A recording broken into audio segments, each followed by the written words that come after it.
pierced his body came from your glider. No, his spider. The blade that pierced his body came from his trailer. When Sam Raimi and his brother Yvonne began developing Spider-Man 3, they had a clear vision, a story centered on the theme of forgiveness. They wanted to explore Spider-Man's motivations as a hero, asking whether he fought crime out of a sense of justice or lingering vengeance for Uncle Ben's death. The goal was to deconstruct Peter Parker's character and show his growth as he learned compassion and empathy for others. The Raimis sought to highlight that not all criminals act out of selfish or malicious intent. Some are driven by desperation or noble reasons. Don't hurt me. Just give me a chance. Just give me a chance! What about my uncle? Did you give him a chance? Did you? With this in mind, they chose Sandman as the first villain. However, the Raimis wanted a secondary villain to offer a contrasting perspective. They ultimately chose Adrian Toomes, aka the Vulture. If Sandman was quiet and remorseful, the Vulture was prideful, cunning, and outspoken, driven by ego and an inability to forgive. He embodied the antithesis of the film's themes, showing how grudges and vengeance can consume someone. In terms of the story, we can assume that it's similar to the final film, following roughly the same structure, but with a few differences.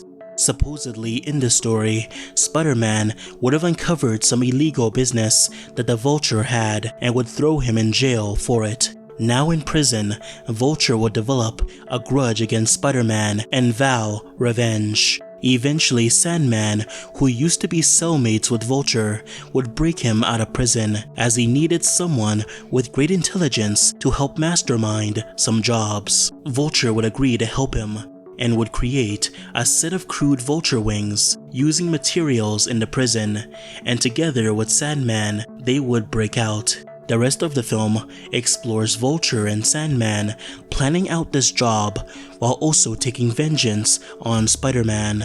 Very few pre-production materials exist from this version of Spider-Man 3. However, we do have a small amount of content, such as this piece of concept art created by Konstantin Sekaris, which appears to show Vulture soaring through the skies. This storyboard by artist Steve Morosky depicts the moment Vulture and Sandman break out of prison using a set of crude wings. Surprisingly, despite the Vulture only being in the script during early development, the creative team put significant effort bringing him to life. Sam Raimi even met with Ben Kingsley, his top choice to play the role. Costume designer Jim Atchison was tasked with designing the Vulture's wings, focusing on making them realistic in terms of movement.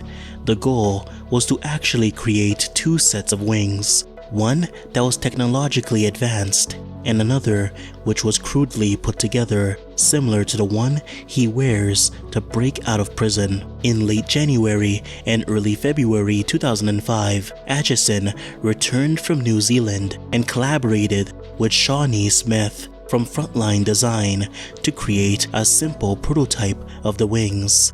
The team tested the wings on set by strapping them to a stuntman, Chris O'Hara, and flew him around the set at 30 miles per hour, and the results were reportedly impressive. In 2017, a set of wings believed to be the prototypes for Spider-Man 3 surfaced on iCollector.com. These same wings later appeared in a museum hosted in Edmonton and were once again shown in some photos during Spider-Man 4's development. Anyways, when Raimi and Yvonne created their initial pitch for Spider-Man 3, they pitched it to Sony producers, including Laura Zinskin, Avi Arad, and likely Kevin Feige. Many loved the pitch and were excited about what could come next. However, there was one problem that Laura Zinskin perfectly stated. "I think the biggest issue with the Vulture, who we all liked and all thought was fun, was that he was separate from the story. We kept struggling to build a connection between Peter or Spider-Man and Vulture. we couldn't. It would have taken a whole story to do that. Many producers struggled to see how Vulture could connect to Peter Parker's personal journey, while Sandman had a direct tie to Peter's past and his life as Spider-Man. Vulture's story felt disconnected from Peter's arc. During these early pitches, Venom was first proposed as an alternative villain. Producers saw him as a natural fit for the film's themes of hate and forgiveness. Eddie Brock's rivalry with Peter Parker could also tie Venom's story to Peter's personal life in a way Vulture couldn't. This made Venom a compelling replacement, even though Raimi was initially hesitant due to his lack of familiarity with the character. Raimi, Yvonne, and screenwriter Alvin Sargent began brainstorming ways to incorporate Venom into the story. They created rough outlines for two narratives, one focusing on Sandman and Vulture, and another where Venom replaced Vulture entirely.